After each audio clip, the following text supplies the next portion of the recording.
할렐루야. 아멘. 또 귀한 수요예배에 나오신 또 여러분 주님의 이름으로 축복합니다. 우리 권사님 기도했던 것처럼 전쟁 계속되고 있는 또 우리 나라들 위해서 기도해 주시고요. 또 우리 교회, 또 우리 환우들 위해서도 집중적으로 또 많이 기도하실 때마다 많이 기도해 주시고 또 중보해 주시기를 바라겠습니다. 우리 이제 하나님 말씀 같이 읽고 이제 룻기 마지막 이제 부분인데요. 우리 같이 좀 나누도록 하겠습니다. 룻기 마지막 부분 4장 14절부터 22절까지 그 절까지를 같이 나눌 텐데 제가 4장 14절을 읽고 우리 22절까지 한 절씩 교독하도록 하겠습니다. 제가 14절 읽겠습니다. 자, 여인들이 나오미에게 이르되 찬송할지로다. 여호와께서 오늘 내게 기업 물을 자가 없게 하지 아니하셔도다. 이 아이의 이름이 이스라엘 중에 유명하게 되기를 원하노라. 내 생명의 회복자이며 내 노년의 봉양자라. 곧 너를 사랑하며 7 아들보다 귀한 내 며느리가 낳은 자보다 나오미가 아기를 받아 품에 품고 그의 양육자가 되니 그의 이웃 여인들이 그에게 이름을 주었을 나오미에게 아들이 태어났다. 우리 빛이라 했는데 위인 다윗의 아버지인 이새의 아버지였더라. 베레스의 계보는 이러하니라. 베레스는 헤스론을 낳고 헤스론은 람을 낳았고 람은 아미나답을 낳고 아미나답은 나손을 낳았고 나손은 살몬을 낳았고 살몬은 보아스를 낳았고 보아스는 오벳을 낳았고. 같이 읽겠습니다. 오벳은 이새를 낳고 이새는 다윗을 낳았더라. 아멘.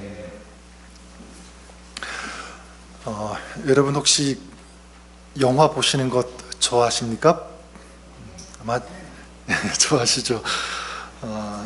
아마 영화관을 찾아서 보시는 분들도 계실 거고, 뭐 그렇지 않으면 뭐 집에서 커다란 또 스크린 있는 텔레비전 있으니까 또 집에서 보시는 분들도 아마 있을 것입니다. 저희 가족도 아마 1년에 한 많으면 한 3번, 2번 이렇게 같이 이제 가는 뭐 그런 기억이 있는데, 그럼 여러분 어떤 영화를 좋아하십니까?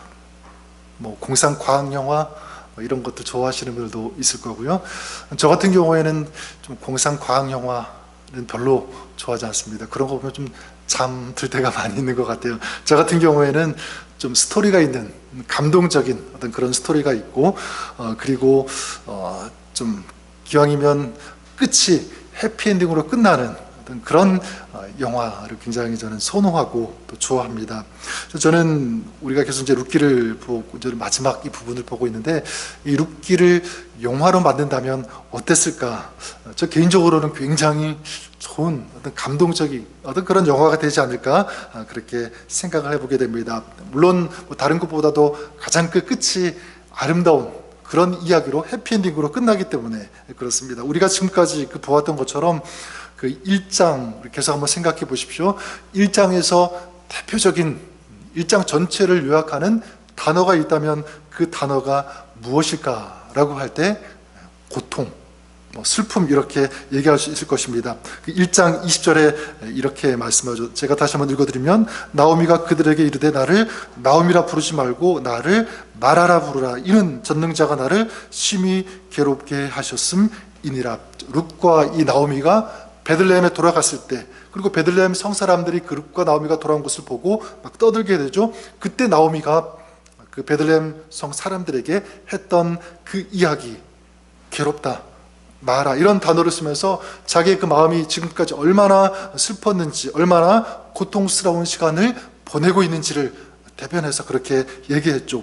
또한 그 2장에서 우리가 보았던 것처럼 중요한 이 단어가 하나 꼽으라고 한다면 저는 은혜라는 단어가 아닐까 생각합니다. 은혜. 그 2장 2절에 거기에 보면 그 모압 여인 이제 룻이 나오미에게 뭐라고 합니까? 원하건대 내가 밭으로 가서 내가 누구에게 은혜를 입으며 그를 따라서 이삭을 죽겠나이다. 룻이 자기 시어머니 나오미에게 내가 은혜 입기를 원한다. 그래서 밭에 가서 이삭을 죽겠다. 이 은혜 입기를 원하는 이 룻의 이 마음이 결국 뭐가 됐냐면 이 가정이 회복되는 그 시발점이 되었다고 믿습니다. 또한 그 3장에서 중요한 단어는 안식이라고 하는 단어일 거예요. 안식. 그 3장 1절에 보면 룻의 시어머니 나오미가 그에게 이르되 내 딸아 내가 너를 위하여 안식할 곳을 구하여 너를 복되게 하여야 하지 않겠느냐. 룻의 시어머니 이 나오미가 룻을 위해서 아주 구체적인 작전을 세우게 되죠.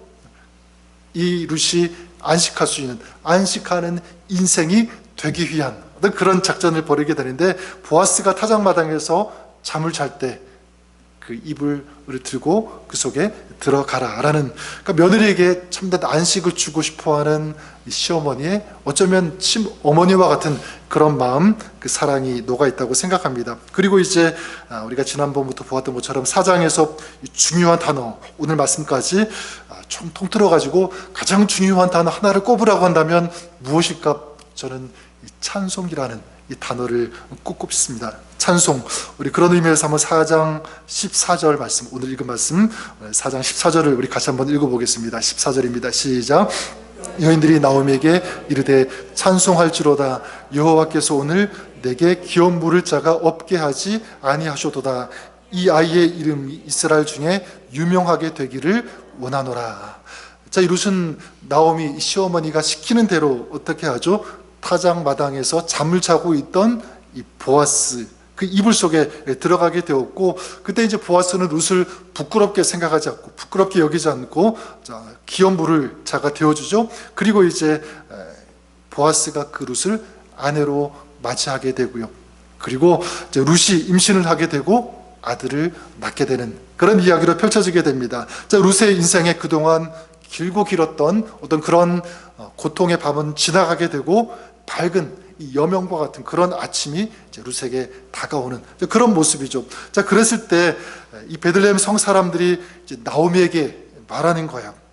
어쩌면 이것은 룻에게 말한 것이라고 보아도 틀리지 않습니다. 찬송할지어다. 하나님께서 기업 부르게 하셨다. 아이의 이름이 이스라엘 중에서 유명하게 되기를 우리들이 원한다. 이렇게 말씀하고 있는데, 성경에는 기록하고 있지 않지만 아마도 제가 볼 때는요, 이 룻과 나오미가 그 성사람들이 얘기하는 대로 하나님을 찬송하지 않았을까, 그렇게 생각을 해보게 됩니다. 여러분, 지금까지 룻 이야기를 통해서 볼 수 있는 것, 룻기는 무엇으로 시작했습니까? 슬픔과 고통으로 시작했죠. 그렇지만 그 끝은 무엇으로 끝이 났습니까? 찬송으로 끝이 났죠. 1장에서 룻과 그 나오미의 그 얼굴, 어떤 얼굴이었냐면 슬픔의 얼굴이었지만 마지막은 어떤 얼굴로 끝이 납니까? 기쁨의 얼굴로 끝이 나죠. 그리고 1장에서는 이 불안과 어떤 방황, 이것이 그들의 이 룻의 삶의 모습이었다면 4장에서는 아주 평안한 안식으로 끝이 나게 되고요. 1장에서는 어쩌면 세상 사람들이 볼 때 저들은 버림받은 사람이다 라고 인식될 정도로 그렇게 보였지만, 4장에서는 하나님의 역사에 주인공으로 등장하는 그런 모습으로 끝이 납니다. 정말 놀라운 어떤 그런 해피엔딩으로 끝나는 것을 보게 됩니다. 놀라운 반전이 룻에게 일어났다는 것을 우리가 보게 됩니다. 자, 그러면 질문을 던질 수가 있죠. 그러면 이런 놀라운 반전이 이 나오미에게, 특별히 룻에게 펼쳐졌는데, 이런 반전은 어떻게 가능했는가 라는 것입니다. 어떻게 이 슬픔의 인생이 찬송의 인생이 될 수 있었는가, 이 질문을 던지는데, 저는 한 가지 분명한 이 사실, 저는 믿습니다. 저는 하나님께서 하셨다고 믿습니다. 하나님께서 하셨다. 우리가 지금까지 보았던 것처럼 이 룻기에는요, 하나님이라는 단어가 나오지 않죠. 근데 여러분, 이것이 무엇을 의미하냐면, 하나님이라는 단어가 나오지 않는 것, 거꾸로 얘기하면 이 룻기의 이 이야기는 누구의 이야기라는 것을 반증하는 거죠. 하나님의 이야기라는 것을 아주 강력하게 반증하는 것이다. 저는 그렇게 믿습니다. 하나님께서 보이지 않게 이 이야기의 배후에 계셨다. 그리고 이 이야기를 하나님께서 이끌으셨고 연출하셨다는 것을 우리는 믿습니다. 그 대표적인 예가 우리 전에도 보았던 것처럼 2장 3절에 나오죠. 룻이 가서 베는 자를 따라 밭에서 이삭을 주는데 우연히 엘리멜렉의 친족 보아스에게 속한 밭에 이르렀더라.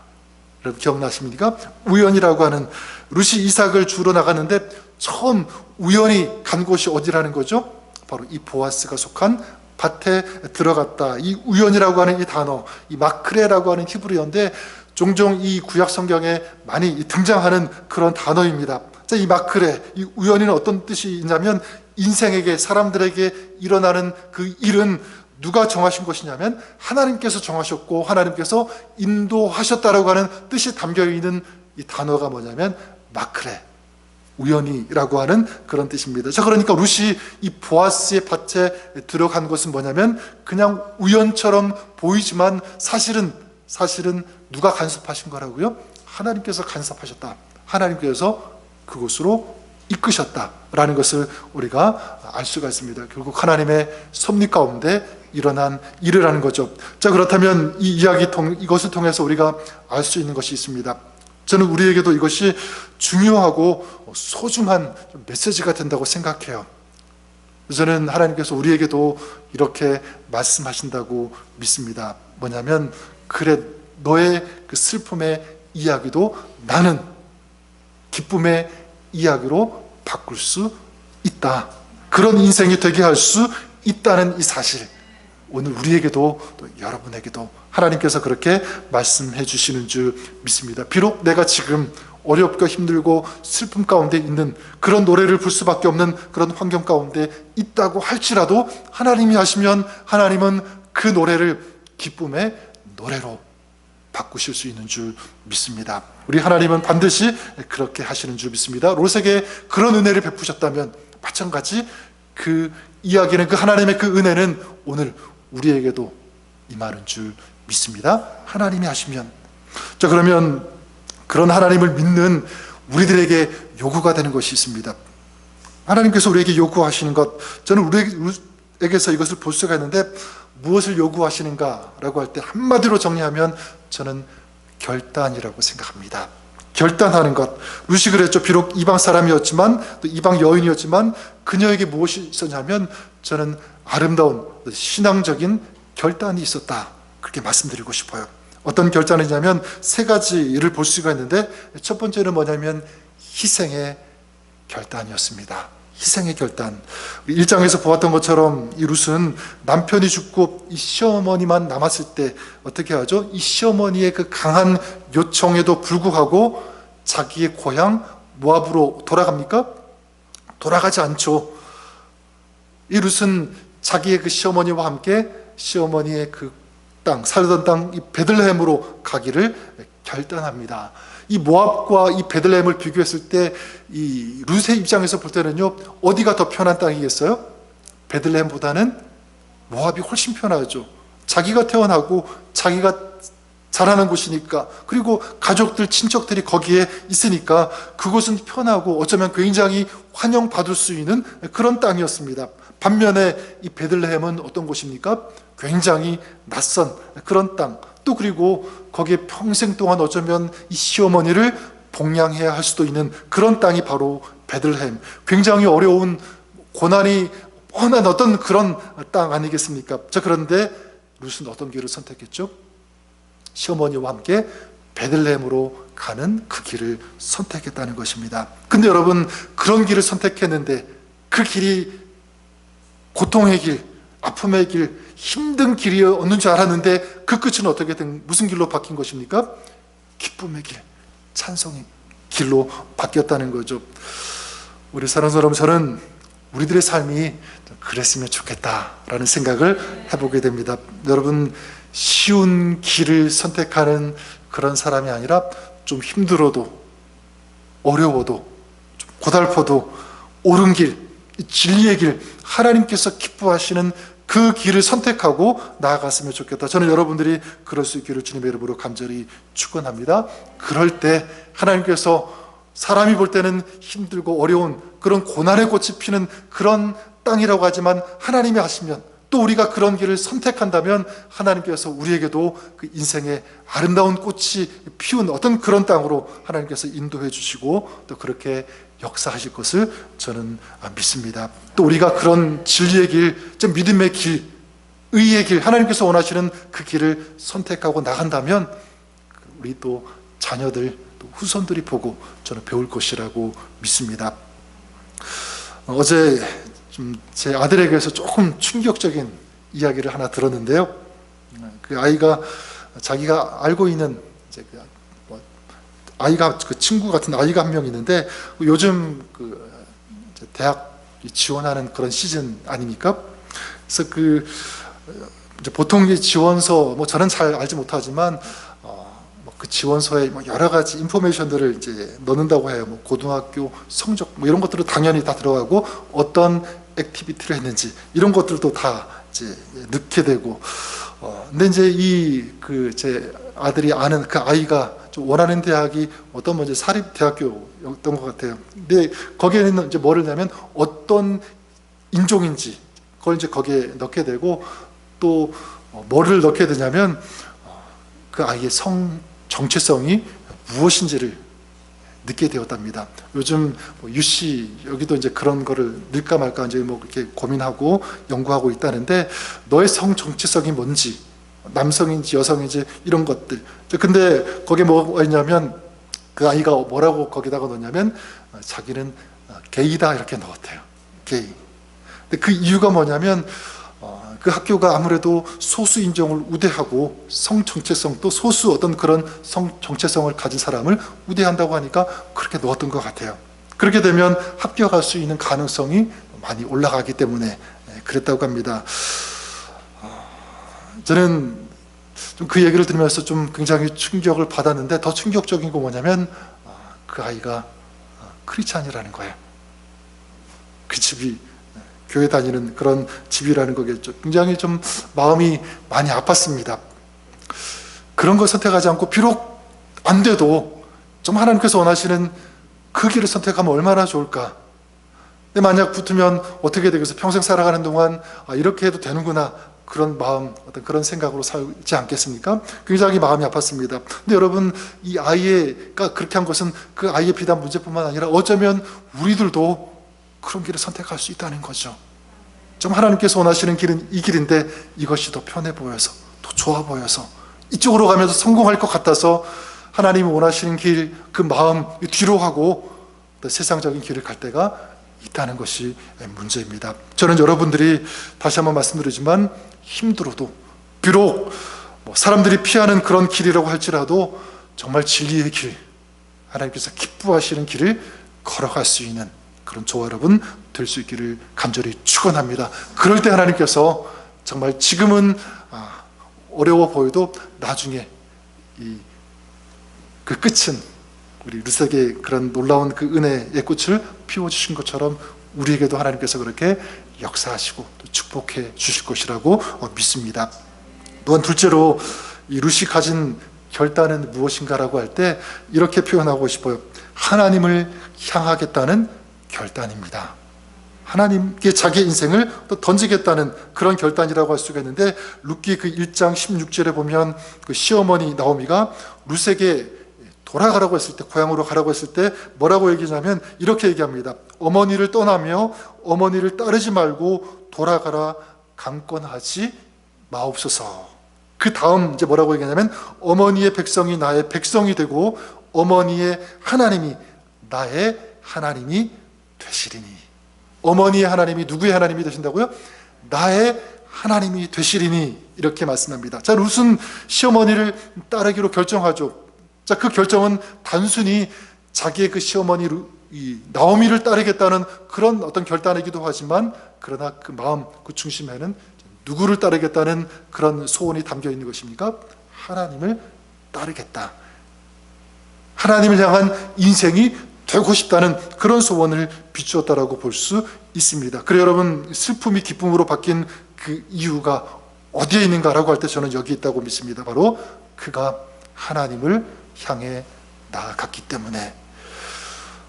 우리 계속 그 큐티인 가지고 히브리서 말씀을 계속 이제 나누고 있는데 어제 본문과 오늘 본문이 히브리서 11장의 내용이었습니다.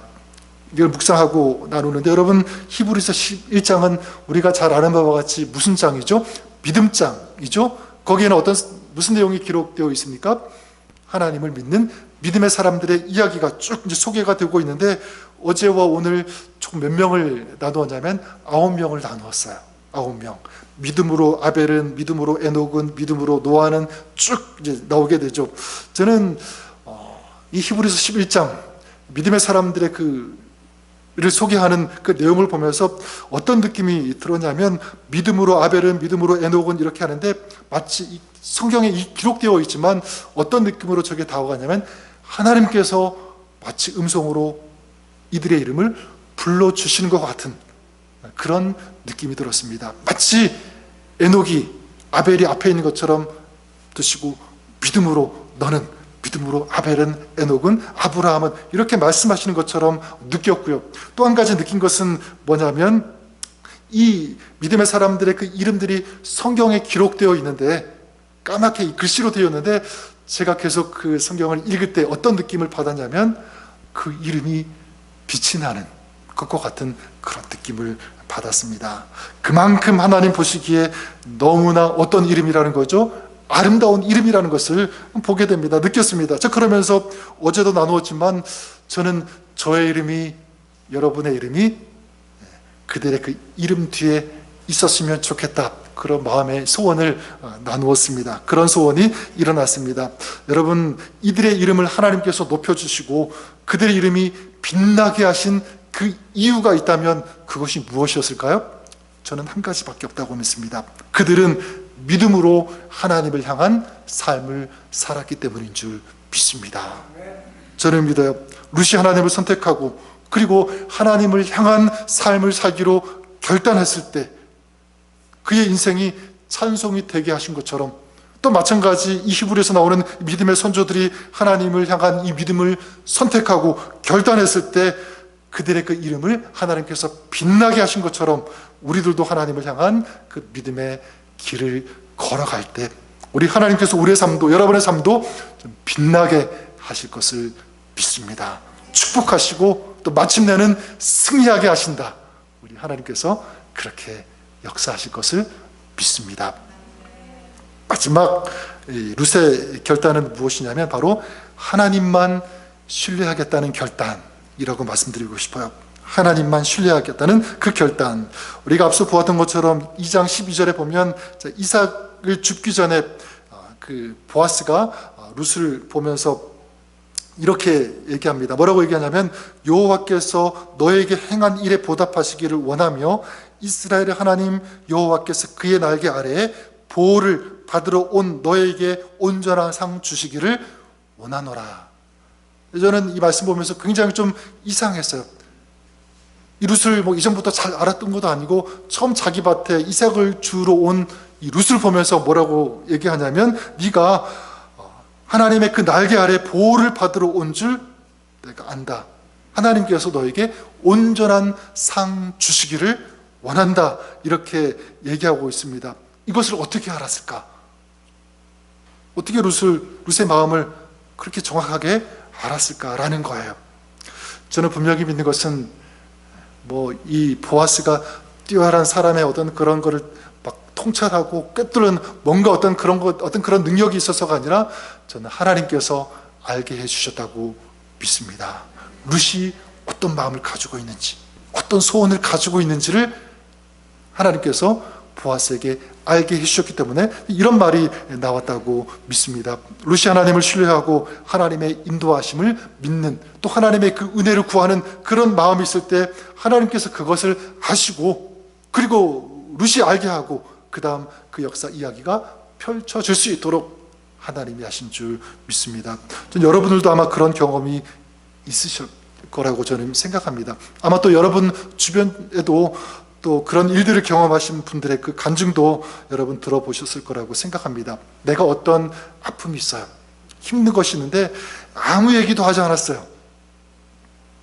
나는 그냥 하나님 앞에 기도만 했는데 나중에 보니까 어떤 분이 내가 무엇 때문에 아파하는지 힘들어하는지를 느끼면서 나를 위해 기도해 주고 있다라는 그런 얘기 들어본 적 있죠. 아마 여러분 주변에도 그런 분들이 있을 거예요. 지난 그 토요일에 제 아내가 벌써 지난 한 며칠 됐죠. 그 잠을 자다가 밤에 갑자기 이 가슴에 큰 어떤 통증이 일어나서 이제 잠을 깼다갑니다. 정말 이 가슴이 아픈 것이 아니라 마음 속에서 어떤 깊은 곳에서 우러나오는, 터져 나오는 어떤 그런 마음의 고통이 있어서 이제 깨었는데, 어떤 고통이냐면 얼마 전에 그 사고로 이 부인을 먼저 하늘나라로 보내신 어떤 성도님이 생각이 났다는 거예요. 하나님이 그걸 생각나게 해주신 거죠. 그래서 하늘나라에 그 부인이 가셨지만 굉장히 아직 그 아내를 잊지 못하고 힘들어 하시는구나, 이런 마음이 들었고, 또 그분을 위해서 중보하라고 하는 그런 하나님의 마음을 느끼고 기도를 했다고 합니다.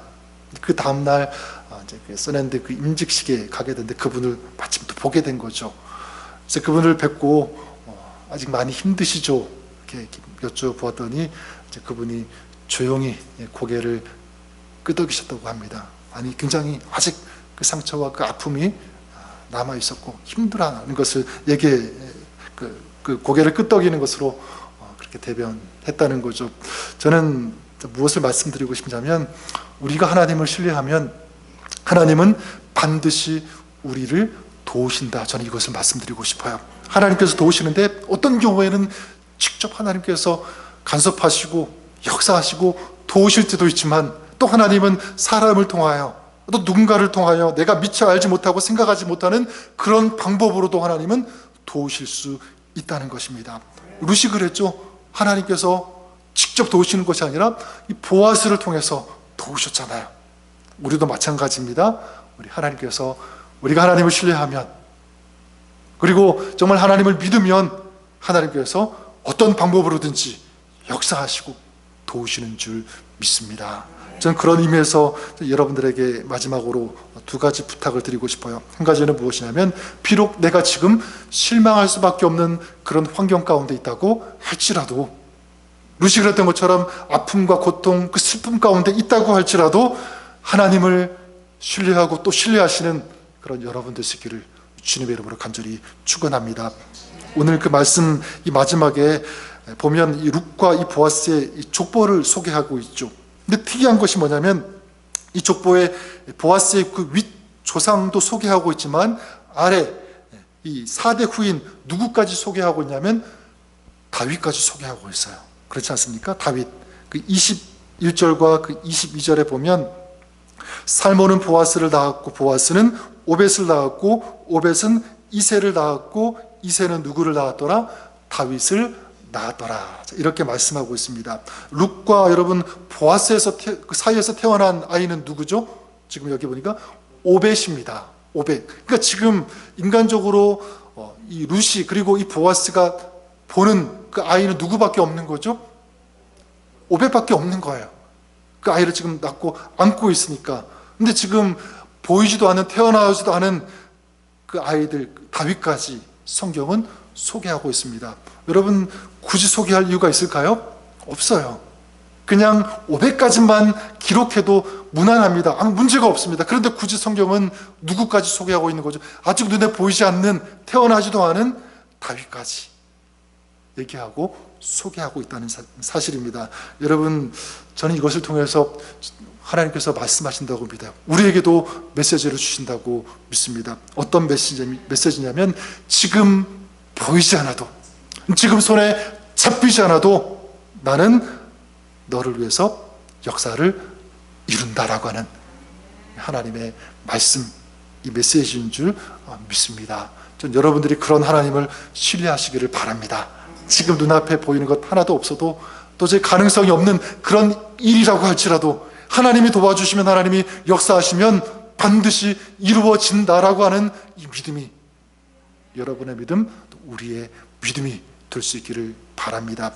그런 의미에서 기도가 필요한 것 같아요. 기도. 빌립보서 4장 6절에 보면, 아무것도 염려하지 말고 오직 모든 일에 기도와 간구로 너희 구할 것을 감사함으로 하나님께 아뢰라, 이렇게 말씀하고 있습니다. 여러분, 여기 보면 이 염려하고 무엇을 연관시켜서 이렇게 말씀하고 있죠? 염려와 기도를 연관짓고 있어요. 염려하지 말고 뭐하라? 기도하라고 하는 거예요. 염려와 기도, 염려하지 말고 기도하라. 근데 저는 그 앞에 염려 대신에 다른 것들을 다 넣어봤어요. 염려하지 말고 기도하라 뿐만 아니라, 슬픔이 있을 때도 뭐하라? 기도하라. 불안할 때 뭐하라? 기도하라. 두려움이 있을 때 뭐하라? 기도하라. 그리고 네가 실패한 것 같이 느낄 때 또 뭐하라? 기도하라. 여러분, 우리가 염려뿐만 아니라 슬픔, 실패, 어려움, 우리의 연약함, 이 모든 것들을 기도할 때 그건 누구와 누구를 연관짓는 거죠? 연결하는 거죠? 우리가 가진 그 문제와 누구와 연결하는 거예요? 하나님과 연결하는 거예요. 기도가 저는 바로 그것이라고 믿습니다. 기도는 하나님 앞에 이 모든 것을 맡기면서 연결시키는 거예요. 하나님 앞에 올려드리는 것입니다. 그러면 우리가 그렇게 기도하면 그 기도를 통해서 이제는 누가 역사하시는가? 그 모든 우리가 하나님 앞에 드린 그 책임은 누구에게 있는 거죠? 하나님께 있다고 믿습니다. 하나님께서 역사하시고 이제 하나님의 이야기가 될 것이고요. 이제 하나님께서 하실 것이라고 믿습니다. 전 여러분들이 그럴 수 있기를 바랍니다. 하나님을 신뢰하면서 그것을 기도로 연결시키는 그런 사람, 그런 믿음의 삶을 살아가시는 우리 모두가 될 수 있기를 주님의 이름으로 축원합니다. 룻의 이야기, 회복의 이야기죠. 이 슬픔이 찬송으로 바뀌어진 이야기입니다. 저 마지막으로 소원하는 것은 이 룻의 이야기가 오늘 여러분의 삶의 이야기, 가정의 이야기가 될 수 있기를 바랍니다. 여러분, 오늘 이 룻을 통해서 우리가 보았던 것처럼 이런 아름다운 신앙적인 결단을 할 때, 하나님을 신뢰하면서 구할 때 우리 하나님께서 이제 그 이야기를 구현해 주시고 실현해 주시고 반드시 그 역사를 우리에게 허락해 주실 것을 믿습니다. 이런 은혜 가운데 살아가시는, 또 승리하시는 여러분의 평생의 삶이 될 수 있기를 주님의 이름으로 간절히 축원합니다. 기도하겠습니다. 사랑과 은총이 풍성하신 우리 좋으신 하나님 아버지, 룻기를 정리하면서 우리가 어떤 어려움과 또 슬픔과 고난과 힘든 것이 있어도 우리 하나님이 하시면 하나님이 그것이 기쁨, 찬송이 또 노래가 되게 하시는 줄 믿습니다. 룻이 그랬던 것처럼 우리가 더욱더 하나님을 향하여 한 걸음 한 걸음 더 가까이 나가는 그런 저들의 믿음이 되게 하시고 또 저들의 삶이 되게 하여 주시옵소서. 오늘도 하나님의 은혜를 구하고 나가는 저희들 가운데 이루시는, 또 역사하시는 하나님의 그 세밀한 손길, 하나님의 그 은혜의 품을 오늘도 우리가 삶 속에서 경험하는 이런 아름다운 축복이 있게 하여 주시옵소서. 그런 좋으신 하나님, 또 신실하신 주님을 찬양합니다. 주님 의지합니다. 주님 앞에 나아갑니다. 예수님의 이름으로 기도드립니다. 아멘.